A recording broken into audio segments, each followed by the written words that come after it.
Bonjour, bonjour. En tout cas, je suis ravie de vous retrouver encore sur Royaume Vie Média, la chaîne qui procure la vie du royaume.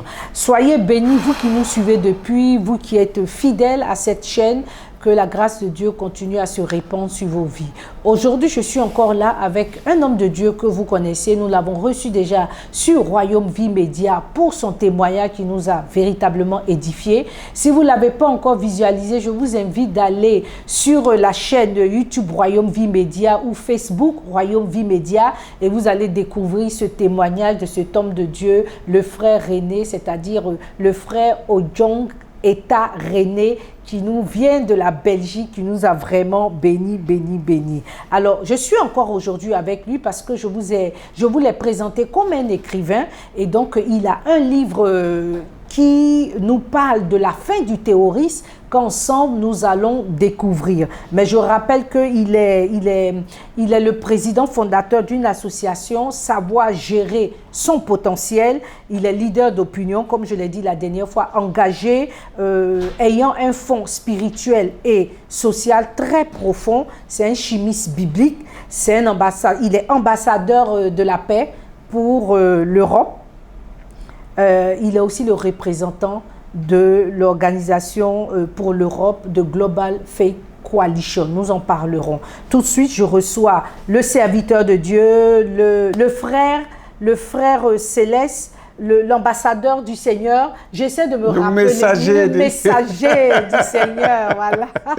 Donc, c'est le messager du Seigneur, c'est votre frère, moi je l'appelle affectueusement René et j'ai beaucoup appris à ses côtés et surtout, il a quelque chose qui impacte son rire. Son rire communique la joie, son rire nous transporte, voilà. Alors, bonjour serviteur de Dieu, merci pour votre présence.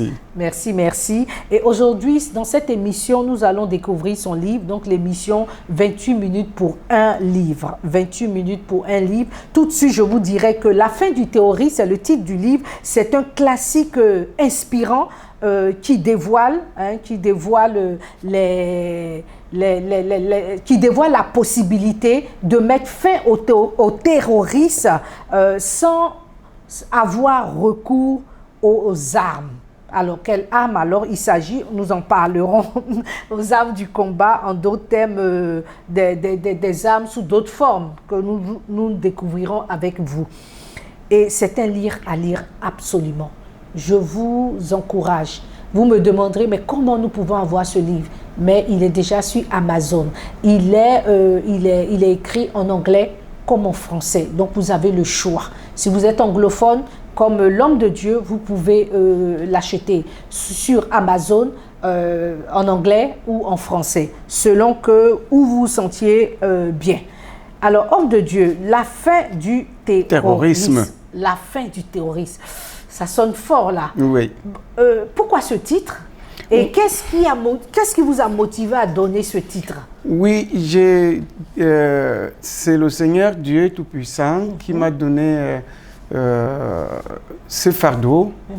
Pas le titre, le fardeau m'a donné le titre. D'accord. Bon, j'ai toujours eu le fardeau d'apporter une solution durable pendant mon passage sur Terre. Parce que, étant sur Terre, nous avons une date limite de notre départ de l'espace terrestre. D'accord. Chacun de nous, dès que tu es né, les minutes comptent. À chaque minute, il y a quelque chose de très important qu'il faut réaliser. C'est comme quelqu'un qui engage une course pour atteindre le point d'arrivée, la ligne d'arrivée, pour un prix. Bon, il y a le temps de départ. Et dès qu'on dit à vos marques, prêts, partez, chaque seconde compte pendant la course. Traîner les pas, oui, pendant la course. Bon, alors, quand j'ai compris que le Seigneur m'appelle pour laisser une trace sur terre avant mon départ, je n'ai pas su comment faire pour le faire. Depuis mon enfance, j'ai toujours eu ça. Oui, hein. Alors, j'ai dit que j'ai eu ça depuis mon enfance Pourquoi? Parce que vous ne pouvez pas imaginer que moi, j'ai décidé de quitter mes parents, Oui. mon papa et ma maman, à l'âge de 13 ans. Et ils m'aimaient tellement. Ils ne m'ont jamais fait du mal. Et quelle était la... Ils m'ont toujours aimé. Pourquoi quitter Et à l'âge si de jeune? 13 ans, trop jeune, j'ai décidé de les quitter parce que je veux aller à l'école. Alors, parce qu'ils veulent que je reste avec eux pour être héritier d'un champ de cacao et tout, pour pouvoir être la personne qui va gérer la famille et tout. Et je voyais ça bien comme idée, mais le fond était trop faible. Comment je peux prendre soin d'une famille que je n'ai pas les moyens de le faire? Alors, l'argent de cacao ne pouvait pas m'aider à suffire pour moi d'aider mes frères, mes sœurs. Donc, j'avais ce fardeau d'aider les gens. Alors, j'ai fui ma famille à l'âge de 13 ans. J'ai vécu dans les rues, seul, alors que j'avais mes parents qui voulaient que je revienne vivre avec eux. Mais comme je veux aller à l'école, et il n'y a pas le collège dans mon village, il n'y a pas le collège autour de mon village, je suis allé loin. Les conditions n'étaient pas réunies pour que vous restiez au village. Voilà. Il n'y avait pas moyen pour moi de rester au village. À l'âge de 13 ans, j'ai fui et j'ai vécu seul. Jusqu'à aujourd'hui, je n'ai plus jamais été avec mes parents. Ça a dû les affecter quand même. Non, ça ne les a pas affectés. Après quelques années, quand ils ont vu mon évolution... Oui, mais sur le champ, oui. Oui, mais après, sur le champ, ils ont beaucoup pleuré. Oui. Ils ont beaucoup pleuré, comme s'ils m'ont perdu. Mais je les ai dit plus tard que non, je reviendrai. Parce que je veux trouver des solutions pour notre famille. Que notre famille souffre beaucoup. Et mon papa a compris ça. Il a beaucoup pleuré de joie pour moi. Plusieurs fois avant même de mourir. Wow. Mon papa. Wow. Alors, j'ai ce fardeau. Et quand je suis arrivé en Belgique, pendant mes années en Belgique, j'ai toujours eu le fardeau de voir comment je peux aider les gens, mais de quelle façon.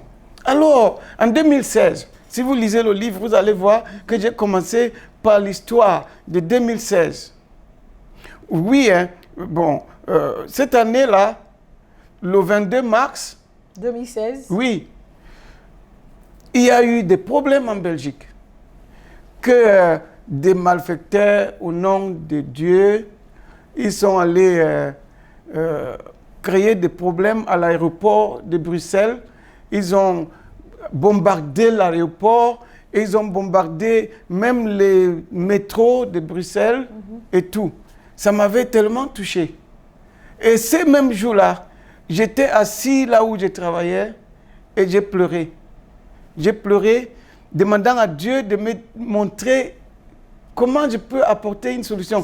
Parce que j'avais beaucoup d'idées, comment je peux aider les gens, mais je ne savais pas. Et le Seigneur me dit non, tu vas mettre tes idées par écrit.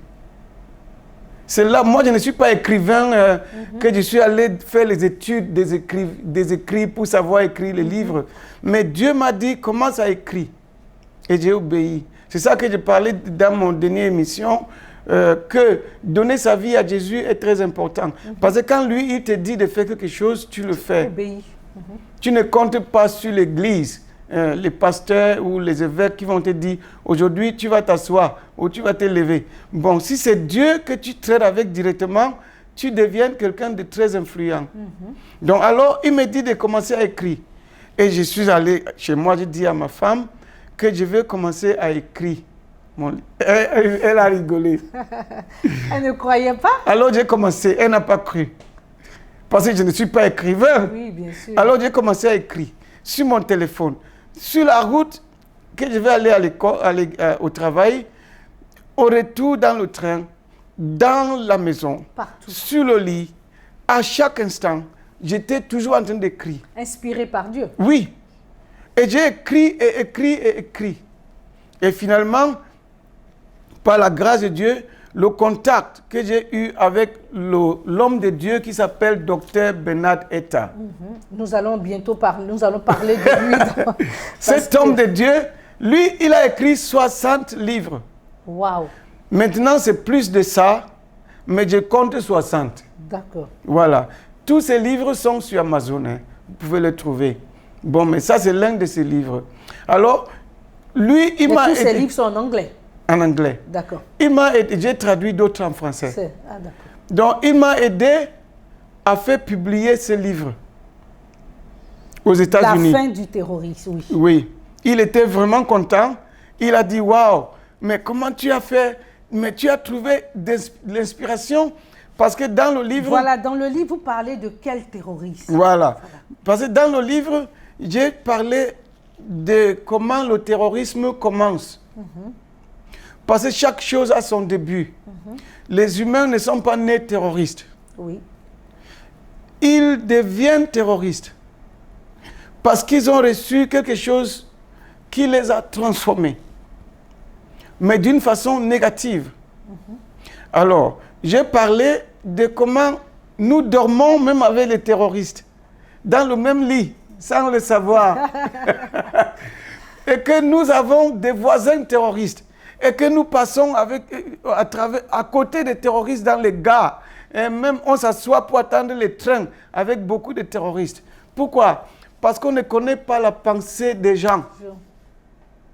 Donc, j'ai parlé du terrorisme par rapport à la pensée. J'ai dit que le terrorisme, c'est quelque chose qui commence dans la pensée. Et j'ai cité Jésus-Christ, qui dit que ce n'est pas les choses que les gens mangent qui les détruisent, mais c'est ce qui vient du fond de leur cœur. Ce qui vient du fond de leur vie qui les détruisent. Bon, quand tu es contaminé par de mauvaises pensées, quand les mauvaises pensées contaminent ton cœur, s'il n'y a personne pour t'aider à sortir de cette situation, tu vas t'enfoncer de plus en plus. Quand cette personne n'est pas chrétienne, parce que quand tu es chrétien, la parole de Dieu... Non, il y a beaucoup de chrétiens qui peuvent devenir terroristes. D'accord. Tu comprends? Oui. Pourquoi? Parce que être chrétien ne suffit pas. Tu es chrétien, oui, je suis chrétien. Qu'est-ce qu'on doit ajouter? Mais est-ce que la parole de Dieu a l'influence dans ta vie? Est-ce que la parole de Dieu agit en toi? Est-ce que tu as la parole de Dieu en toi? Parce que tu peux être chrétien, mais tu ne connais pas. Parce que la Bible est la constitution céleste. C'est un testament. Et le testament, c'est quelque chose de très utile pour n'importe qui. Vous connaissez ce que c'est un testament. Si papa te laisse un testament, c'est sérieux. Il te laisse les héritages. Bon, dans la Bible, il y a beaucoup de choses à l'intérieur où les gens ne connaissent pas. Ils sont chrétiens, mais ils sont ignorants de tout ça. Par exemple, ils ne savent pas ce que Habakkuk, chapitre 1, verset 6, dit. Si tu demandes à un chrétien, qu'est-ce que Malachie, chapitre 1, verset 3 dit? Il peut beaucoup réfléchir, il va chercher la Bible pour ouvrir, pour connaître. Alors que des avocats, si tu lui demandes la loi dans tel, ils peuvent facilement te dire ça. Ça, c'est vrai. Ils connaissent la loi plus que les chrétiens connaissent la Bible. C'est vrai. Donc, et c'est ça qui fait que le chrétien ou musulman ou bouddhiste, ils peuvent devenir terroristes. D'accord. Donc maintenant, pour sortir du terrorisme, c'est ça mon but. Tu peux devenir terroriste. Et il y a beaucoup de raisons pour lesquelles les gens deviennent terroristes. Il y a les terroristes individuels dans les maisons, les hommes qui terrorisent les femmes, et les femmes qui terrorisent les maris, les enfants qui terrorisent les parents. Vice versa. Il y a le terrorisme régional, que même le gouverneur ou le maire ici, comme on appelle en France, et le bourgmestre, comme on appelle en Belgique, peut terroriser sa région, sa commune. Bon, ça dépend. Il y a le terrorisme national, qu'un président peut terroriser tout son pays. Oui.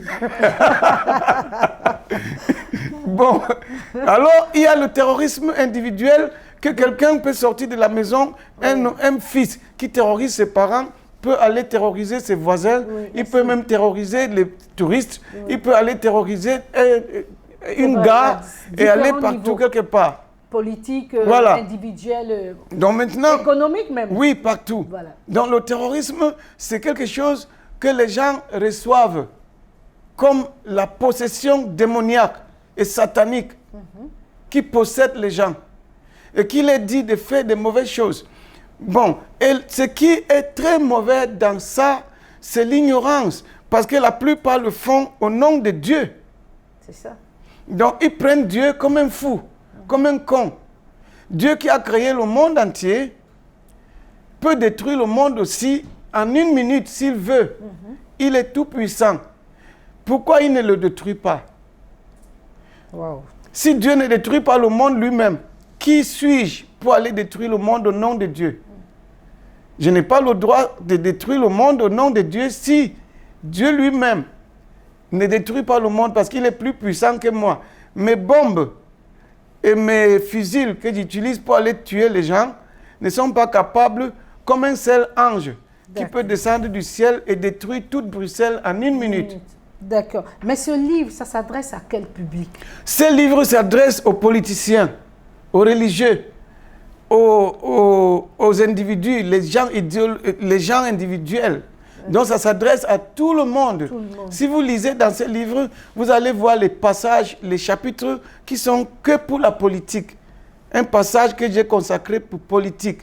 Il y a un passage un chapitre que j'ai consacré que pour la religion. Et j'ai dit comment la religion en général est comme le virus qui attaque la parole de Dieu et l'affaiblit. Ouais. Donc, j'ai bien cité ça. Oui. Oui, que la religion est un virus qui attaque la parole de Dieu et l'affaiblit. C'est exactement comme vous avez les virus qui attaquent les PC et tu tapes, tu veux ouvrir une page, tu vas attendre longtemps pour que la page s'ouvre. C'est ce que la religion a fait vis-à-vis de la parole de Dieu.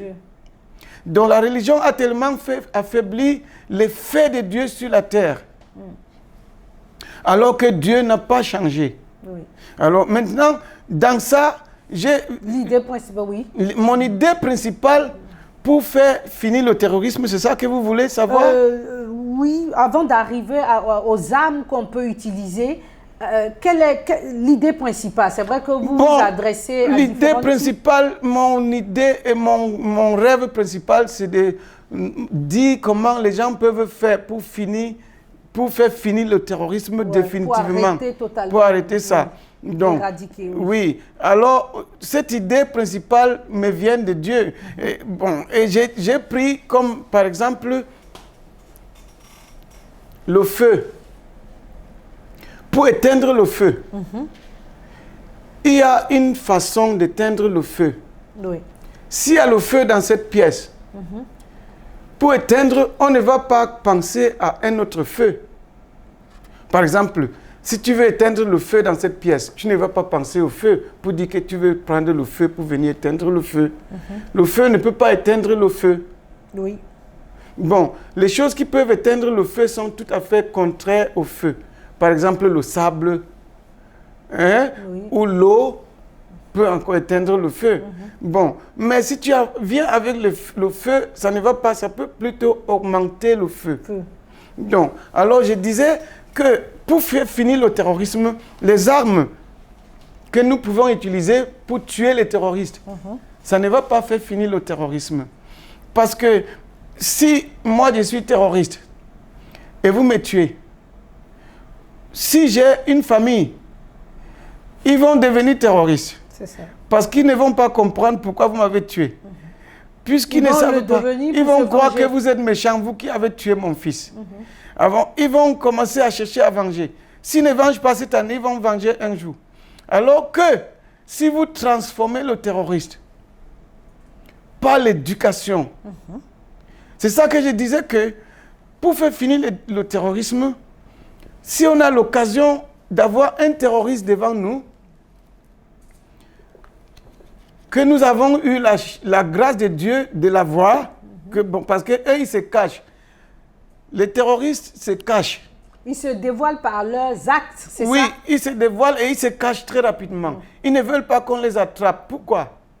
Si moi, j'avais défié les terroristes, si vous croyez que vous faites le terrorisme au nom de Dieu, pourquoi alors vous vous cachez?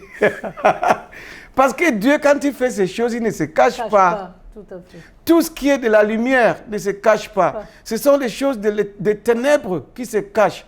un terroriste va mentir pour faire le terrorisme. Dieu ne ment pas. C'est déjà le faux. Un terroriste va se cacher pour faire ça. Dieu ne se cache pas pour faire ces choses. C'est déjà le faux. Donc, ne mettez pas le nom de Dieu et salir le nom de Dieu sur les choses qui sont déjà faux, depuis d'office faux. Donc, tout ce qui est de la lumière reste lumière. Alors Dieu, si c'est Jésus-Christ, comme il est venu pour sauver le monde, il ne s'est pas caché. Hein. Tout à fait. C'était même sur une montagne. Il a accepté le faire officiellement. Il a fait ça ouvertement. Tout le monde était là. Donc, j'ai pris l'exemple sur lui-même, que la meilleure façon de faire finir le terrorisme, c'est l'enseignement. Oui. Pour dire aux gens que les radicaux, excusez-moi s'il vous plaît, les radicaux ont choisi la radicalisation, mais ce n'est pas mauvaise la radicalisation. Quand je dis ça aux gens, ils disent comment tu peux dire que la radicalisation n'est pas mauvaise? Je dis oui, c'est pas mauvaise. Dans quel sens vous le dites? Devenez radicaux. Je dis quoi? Il dit quoi? Mais comment tu peux me demander d'être radical? Je dis bon, je prends l'exemple. Oui, on attend l'exemple. Jésus-Christ est l'exemple typique de la radicalisation. Oui. Mais il y a deux sortes de la radicalisation. La radicalisation négative et la radicalisation positive. La radicalisation négative, c'est celle de l'égoïsme, que tu penses qu'à toi. Bon, tu peux détruire les autres pour te sauver, pour que tu sois là. Bon, alors que Jésus, lui, sa part de radicalisation, c'est que lui, il accepte de donner sa propre vie pour que les autres vivent. Il accepte de mourir pour que les autres soient bien. Ça, c'est la radicalisation positive.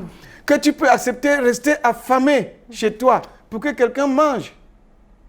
Tu peux donner ton argent tout à quelqu'un qui n'a pas moyen de vivre, juste pour que la personne trouve la solution. Voilà, c'est ça la meilleure radicalisation. C'est-à-dire mettre autrui au premier rang, mettre autrui au devant par rapport à vous. Toi. L'intérêt des autres d'abord. D'abord, d'une façon sérieuse. Oui. Pas juste faiblement, hein. Oui. Sérieusement. Hein. Sérieusement, de considérer les autres. Voilà, parce que quand la personne le fait, c'est de façon sérieuse. Oui, non, il y en a qui font ça pour un gain. Voilà. Bon, tu peux aider quelqu'un. Le jour que la personne n'est pas gentille, tu changes direct. Voilà, ce n'est pas de ça que je veux parler. Je veux parler de quelqu'un qui a vraiment décidé d'aider les gens, sans compter de ce qu'ils sont. Sans rien chercher, rien en retour. Sans chercher quelque chose de retour. Sans rien chercher. Bon, oui, tu es radical pour voir comment quelqu'un peut vivre en paix. Et que toi, tu souffres à sa place. Comme Jésus l'a fait. Voilà, c'est ça la vraie radicalisation. Mais si Jésus l'a déjà fait. Il a fait pour nous montrer l'exemple. L'exemple, d'accord. Donc, et nous maintenant, au lieu de prendre cet exemple, nous enseignons verbalement et c'est difficile. Même certains pasteurs, c'est difficile pour eux de donner leur propre vie pour les gens. C'est difficile. C'est difficile de prendre, même dans son église, les membres de son église peuvent vraiment souffrir. Et lui, il est aux anges. Le confort. Voilà, dans le confort. Donc, alors que Jésus-Christ ne peut pas accepter cette position-là. Mais vous voulez dire que quelque part, l'Église a raté quelque chose? Oui, beaucoup. L'Église a beaucoup raté parce que aujourd'hui, l'Église, beaucoup de dirigeants des églises veulent se faire voir. Bon, alors que Jésus, lui, pour qu'on l'arrête même, il fallait que Judas le trahisse. C'est-à-dire, qu'est-ce que je veux dire? Oui. On ne pouvait pas distinguer qui est Jésus dans la foule et qui est disciple. Parce que Jésus-Christ était comme trop simple. Il était le Tout-Puissant, mais il s'est fait à zéro. Il était zéro. Comme les disciples, il fallait vraiment dire, est-ce que c'est toi Jésus? Est-ce que c'est toi? Bon, et Judas dit, non, ce n'est pas lui, ce n'est pas lui. Moi, je connais Jésus parce que je suis avec lui. Alors, aujourd'hui, de loin, on reconnaît l'homme de Dieu. Aujourd'hui, de loin, on connaît que c'est lui le pasteur, c'est lui l'évêque, c'est lui l'apôtre. C'est lui le bishop. Parce que des fois, il va marcher sur le tapis rouge avant d'arriver. Voilà. Ça veut dire aujourd'hui dans les églises, c'est plus les titres. Oui, c'est les titres, c'est plus les titres. Dieu considère ces titres-là? Non, Dieu ne considère pas ça parce que ça ne correspond pas à sa nature. D'accord. Si Jésus... Et au principe du royaume. Ça ne correspond pas au principe du royaume de Dieu. Bon, parce que le royaume de Dieu, c'est d'abord les autres. Et pas toi. D'abord les autres. Bon, Jésus ne s'est pas considéré complètement. Il s'était négligé à fond. Imaginez un roi qui quitte un royaume, pas un royaume de France ou de la Belgique, mais le royaume des cieux.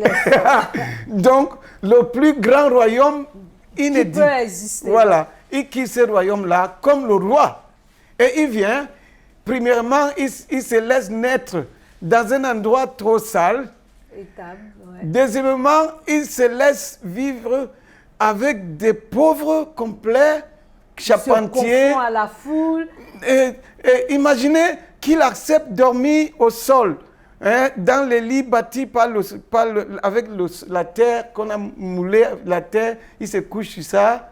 Voilà, il va marcher à pied, pour faire des kilomètres avec Marie et Joseph pour aller à Jérusalem. Et il va supporter tout ça. Bon, quelqu'un qui accepte.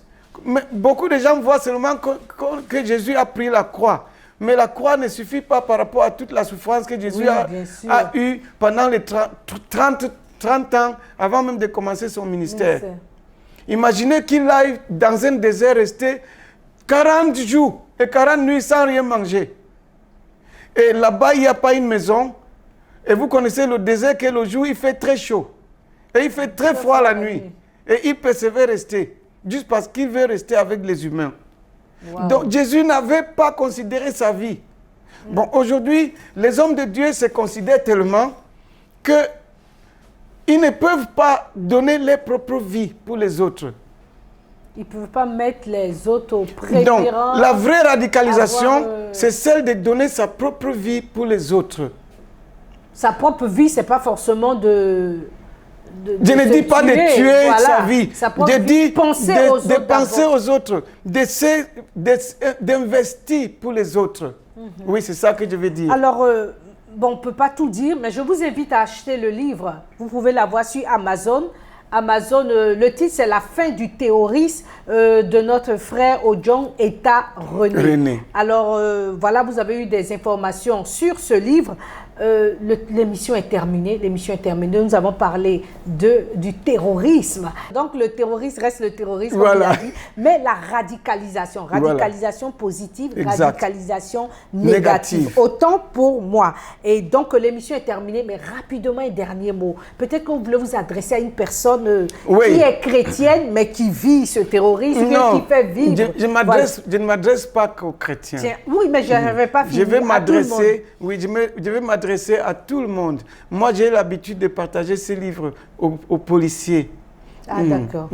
Je les partage ça pour qu'ils trouvent les idées qui peuvent les aider à faire face à certaines choses, d'aller en paix avec les gens et les amener à s'ouvrir physiquement. Et certaines personnes, si tu vas en paix avec eux pour les aider à savoir qu'ils sont complètement égarés, ils peuvent se briser et transformer et changer. Oui. Donc, parfois, la force ne les amène pas à changer. D'accord. Donc, c'est tout ce que je voulais dire. Mais tant que vous n'allez pas avoir la copie du livre, vous ne saurez pas ce qui est au fond du livre. Véritablement, ce gros secret, cette bénédiction qui se trouve dans ce livre. Alors, l'émission est terminée. Nous voulons bénir l'homme de Dieu pour ce joyau, pour cette œuvre, pour le contenu de ce message qui est une véritable bénédiction. C'est pourquoi je vous invite à voir ce livre, et même bénir d'autres personnes en offrant ce livre, parce que ça va faire du bien autour de vous. Amen. Et je vous dis que ce livre, vous pouvez l'avoir facilement sur Amazon, il coûte 15 €, vous pouvez l'acheter, et puis en le lisant, je pense que Dieu va vous parler, parce qu'il est inspiré du Seigneur, Dieu va vous parler pour bénir une personne à côté, une personne peut-être qui traverse une situation, qui est en train d'hésiter entre rentrer dans le terrorisme ou pas, ou bien une personne terrorisée, enfin bref, le Saint-Esprit vous conduira, mais achetez ce livre. Homme de Dieu, merci encore et nous prions le Seigneur pour qu'il continue à vous inspirer. Amen. Parce que bientôt on aura un autre livre. Amen. On peut en parler Nous bientôt. avons un livre qui va sortir, Voilà. qui est titulé « Il était une fois coronavirus ». C'est un livre d'actualité. Il était une fois coronavirus. Que Dieu vous bénisse. Bye bye, à bientôt. Et n'oubliez pas qu'il n'y a que Jésus seul. En Jésus seul, nous avons la solution, nous avons la paix. Que Dieu vous bénisse. Partagez la vidéo, partagez. Et Royaume Vie Média vous remercie pour votre fidélité. Au revoir. Bye bye, à bientôt.